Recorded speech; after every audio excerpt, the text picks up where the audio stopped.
საათი არ მოიწურა, ვფიქრობ უნდა გავაგრძელოთ ნახევარ საათით კიდევ განცხადებები, ვინაიდან გაუმსროლების საკმაოდ დიდი რაოდენობა აქვს, თუმცა გამოსვლას კიდევ მოვასწრებთ. შემდეგი გაუმსვლელი უმრავლესობიდან გახლავთ გედევა ფოფხაძე.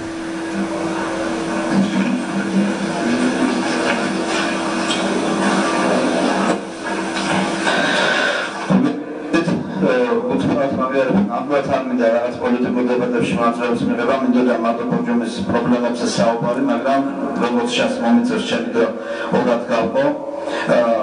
ჯერ ვეღებ იმ საკითხებსაც უშუალოდ ბორჯომის ამომრჩეველს ადარდებს და რაც არის ჩვენთვის აქტუალური.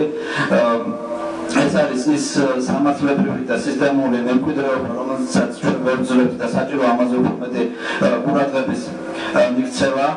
იმიტომ რომ საწარმოო შემთხვევაში ჩვენ დავდგებით ძალიან ბევრი პრობლემის წინაშე. მე მინდა კონკრეტულად მიმართო ისე ჩვენ უწყებებს, რომ სოციალური მომსახურების სააგენტომ მიიღო 12 თებერვალს ბრძანება იმის თაობაზე, რომ გარკვეულ პირებს შეუძლიათ სოციალური დახმარება. მე მინდა ეს სისტემა სოციალური დახმარების ძალიან უსამართლო და ხალხს ფაქტობრივად აიძულებდა, რომ ყოფილიყო განცდილებული იმისათვის, რომ ეცხოვრა სიღარიბეში.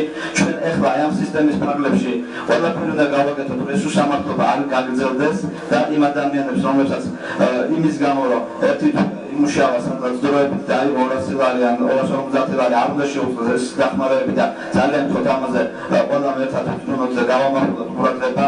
გარდა ამისა, ბორჯომში იკვეთება ძალიან ბევრი პრობლემა, რომელსაც გადაწყვეტის გარეშე ჩვენ ვერ დავძლებთ საერთო ბორჯომულ პრობლემებს.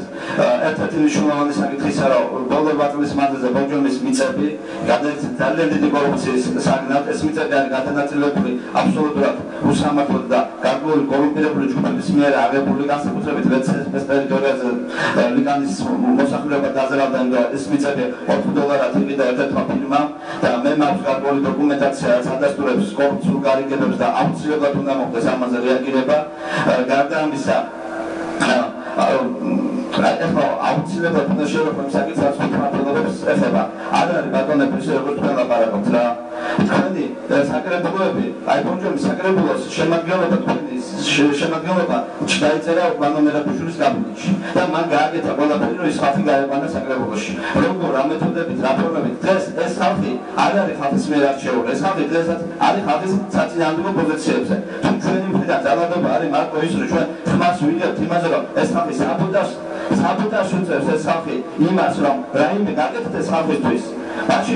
მაშინ ასეთი ზეწოლა ჩვენი მხრიდან მე მიმაჩი არის გამართლებული, იმიტომ რომ თქვენ დაკარგეთ რეალობის გრძნობა. თქვენ შექმნით ისეთი პოლიტიკური რეალობა, რომლის პირობებშიც ვიღაცა სანდაფონები წვიდავენ ხალხის ბედს. ისინი ამას აკეთებენ ცინიკურად, ისინი ცდილობენ გარიგებებზე წავიდნენ ვიღაცებთან და ამ გარიგებების ხარჯზე მიიღონ რაღაცა, აი ეს ყველაფერი უნდა დამთავრდეს. თვითმმართველობის არჩევნები, რომელიც თქვენ ჩაატარეთ, ეს არის ხალხის მიერ თავისუფალი დების გამოხატვა.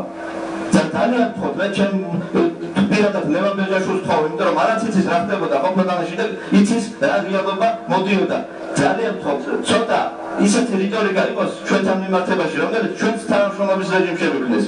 თორე ის ბატონ გიორგის მხრიდან ის გამომწვევი რიტორიკა არაფერს კარგს არ მოგვითანს. დავანებოთ ერთმანეთს შევარდნოთ თავი, დავანებოთ იმაზე აპელირებას თავი, რომ ვითომ ჩვენ ვართ სამშობლოზე მოყავათები, ვართ დანაშაულები და თქვენ რაც ააშენეთ 8 წლის მანძილზე დღეს ვარ კიდევ თეთრში დავაქციოთ. ეს ძალიან არასწორი მიდგომაა და აი ამ მიდგომამ შეიძლება ისეთი ესკალაცია გამოიწვიოს ქვეყანაში, რომ თქვენ შეგწევათ თქვენი გაკეთებული საქციების უფრო მეტად, ვიდრე უნდა გწვენოდეთ იმის, რაც 8 წლის მანძილზე აკეთებდნენ ამ ქვეყანაში. ყველა თქვენთაგანი შეიძლება არ აკეთებდა, მაგრამ თქვენ ამას თუმარეთ მოჩვენებთ უსმენთ. ძალიან ვთქვათ, დაამთავრეთ ეს ყველაფერი და მოდი ვიცხოვროთ უკეთეს საქართველოში, უფრო მეტი სიყვარული და უფრო მეტი ურთიერთგაგებით. მადლობა. პავლე კუგაშვილი